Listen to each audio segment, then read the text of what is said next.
भागवत गीता अध्याय 5 कर्म से शांति और आनंद प्राप्ति। इस अध्याय में 29 श्लोक हैं जिनमें कर्मयोग की श्रेष्ठता को इंगित किया गया है।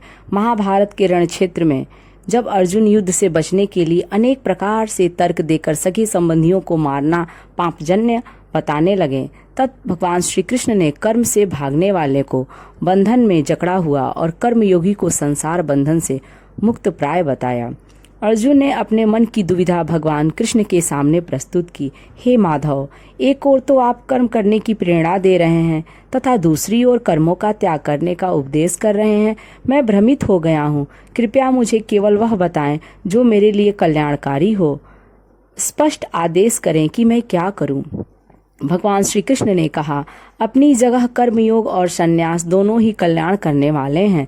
फिर भी तुम्हारी प्रकृति के अनुसार कर्मयोग अधिक उपयुक्त है। वैसे भी किसी से ईर्ष्या द्वेष न करके किसी तरह के लोभ से दूर रहकर कर्म करते जाना भी तो संन्यास जैसा ही है।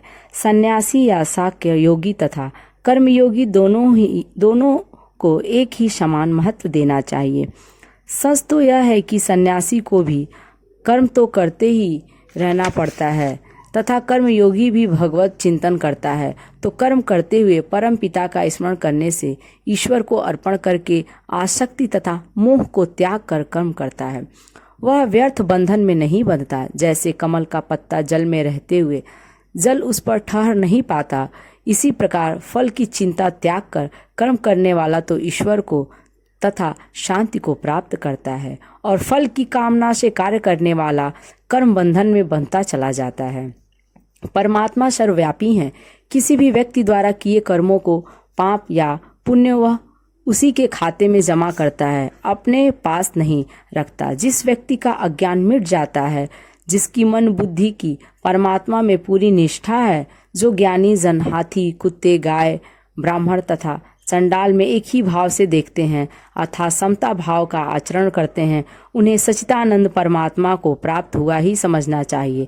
ऐसे ब्रह्मनिष्ठ व्यक्ति अपनी प्रिय वस्तु को पाकर भी बहुत हर्षित नहीं होते और दुख पाकर भी दुखी नहीं होते।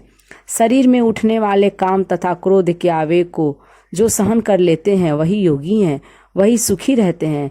जिनके पाप नष्ट हो जाएं तथा जो सभी प्राणियों के हित में लगे हुए हैं, वे ब्रह्म को प्राप्त कर रहे हैं। काम क्रोध पर काबू रखने वाले सब प्रकार शांति और ब्रह्म को प्राप्त कर लेते हैं। विषय भोगों की इच्छा को त्याग कर जो दृष्टि को भ्रिकुटी के बीच में टिकाकर मन बुद्धि को एकाग्र करके ईश्वर का चिंतन करता है, वही योगी है। जो मेरा भक्त है वह मुझे सर्वव्यापक मानकर दयालु, प्रेमी तथा यज्ञ तपों का फल समझता है, वह भी मुझको तथा शांति को पा लेता है। इस अध्याय में मूल रूप से कर्म के महत्व को दर्शाया गया है। कर्म द्वारा ही संन्यास ग्रहण किया जा सकता है।